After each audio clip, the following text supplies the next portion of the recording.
ನಮಸ್ಕಾರ ಎಲ್ಲರೂ ಹೆಂಗದಿರಿ. ಇವತ್ತು ನಾವು ರಜಾಕನ ಜೋಡಿ ಒಂದು ಹೊಸ ಅಡ್ವೆಂಚರ್ ಎಕ್ಸ್ಪೀರಿಯನ್ಸ್ ಮಾಡಕ್ಕೆ ಬಂದೀವಿ. ರಜಾಕನ ಒಂದು ಕಾಲ್ ಬಂದಿತ್ತು ಮದ್ರಸಾದಿಂದ, ಒಂದು ಹಾವು ಐತೆ ಅಂತೇಳಿ. ಆಮೇಲೆ ಅಲ್ಲಿ ಸಾಮಾನು ಕೆಳಗಡೆ ಹೋಗಿತ್ತು ಅಂತ ಹೇಳಿದ್ರು ಅವರು. ಅದಕ್ಕಂತೇಳಿ ಆ ಸಾಮಾನು ತೆಗಿಯಕ್ಕೆ ಸ್ಟಾರ್ಟ್ ಮಾಡಿದ್ವು. ಅಲ್ಲಿ ಅಲ್ಯೂಮಿನಿಯಂ ಪಟ್ಟಿ ಬಾಟಲ್ ಇವೆಲ್ಲ ಇದ್ದು ಅವರೆಲ್ಲ ತೆಗೆದು ನೋಡಿದ್ಕೊಳ್ಳೋ ಹಾವಿಲ್ಲಾಗಿತ್ತು.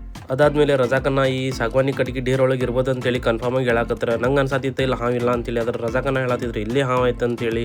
ಆಮೇಲೆ ರಜಾಕನ್ನ ಒಂದೊಂದು ಮಾಡಿ ಕಟ್ಟಿಗೆ ತೆಗಿಯಕ್ಕೆ ಸ್ಟಾರ್ಟ್ ಮಾಡಿದ್ರೆ ನಂಗೆ ಡೌಟ್ ಇತ್ತು ಐತಿಲ್ಲ ಅಂತೇಳಿ. ಅದ್ರ ರಜಾಕನ್ನ ಹೆಂಗೆ ಮುಂದಿನ ಕಟ್ಟಿಗೆ ಸರ್ಸಾಕ ಅವ್ರ ಕೈ ಇಟ್ಟರೆ ಅಲ್ಲೇ ಹಾವು ಇತ್ತು ರೀ. ಮತ್ತು ಅವ್ರು ಪಟ್ನ ಹಿಡಿದು ಬಿಟ್ರೆ ಸ್ವಲ್ಪ ಲೇಟ ಮಾಡಿಲ್ಲ. ಆಮೇಲೆ ಅದು ಒಳಗೆ ಹೋಗಿ ಟ್ರೈ ಮಾಡತ್ತಿತ್ತು ಅದ್ರ ಬಚಾವ್ಗೋಸ್ಕರ.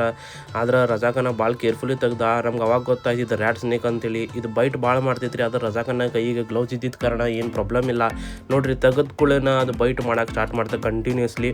ಅದ್ರ ರಜಾಕನ್ನ ಕೈಗೆ ಹ್ಯಾಂಡ್ ಗ್ಲೌಸ್ ಇದ್ದಕ್ಕೆ ಏನು ಪ್ರಾಬ್ಲಮ್ ಇಲ್ಲ ರೀ. ಆದ್ರೆ ನಾನ್ ವೆನಮಸ್ ಐತ್ರಿ ಇದು. ಈ ಸ್ನೇಕಿಗೆ ಬ್ಯಾಗಿನ್ ಮಾಡೋಕ್ಕಿಂತ ಮುಂಚೆ ರಜಾಕನ್ನ ಹೇಳಿದ್ರೆ ಮದರ್ಸ ಹುಡುಗರಿಗೆ ಇದ್ರ ಬಗ್ಗೆ ತಿಳಿಸೋಣ ಅಂತೇಳಿ. ಯಾಕಂತಂದ್ರೆ ಅವರು ಹೆದರಿರ್ತಾರೆ ಯಾವುದೋ ಇದು ವೆನಮಸ್ ಸ್ನೇಕ್ ಇರ್ಬೋದು ಅಂತೇಳಿ. ಆದ್ರೆ ವೆನಮಸ್ ಸ್ನೇಕ್ ಇದ್ರೂ ಯಾರೂ ಅದಕ್ಕೆ ಹೊಡಿಬಾರ್ದ್ರಿ. ಯಾಕಂದ್ರೆ ಅವು ನಮ್ಗಿಂತ ಹೆಚ್ಚು ಹಾವುಗಳು ಹೆದರಿರ್ತಾವೆ ನಮ್ಗೆ. ಅವು ಅವ್ರ ಬಚಾವ್ಗೋಸ್ಕರ ಅವ್ರು ಬೈಟ್ ಮಾಡ್ತಾರೆ. ನಾವು ಅದರಿಂದ ದೂರಲಿಂದ ಓಡಿಸಿದ್ರೆ ಏನೂ ಆಗೋದಿಲ್ಲ ಅಂಥೇಳಿ ಅವ್ರಿಗೆ ತಿಳ್ಸಾಕತ್ತಾರೆ ರೀ. ನಿಮ್ಗೆ ಫುಲ್ ವೀಡಿಯೋ ನೋಡೋದಿತ್ತಂದ್ರೆ ರಜಾಕ್ ಶಾ ಸ್ನೇಕ್ ರೆಸ್ಕ್ಯೂರ್ ಚಾನಲ್ನಾಗ ಹೋಗಿದ್ರೆ ಫುಲ್ ವೀಡಿಯೋ ನೀವು ನೋಡ್ಬೋದು ರೀ.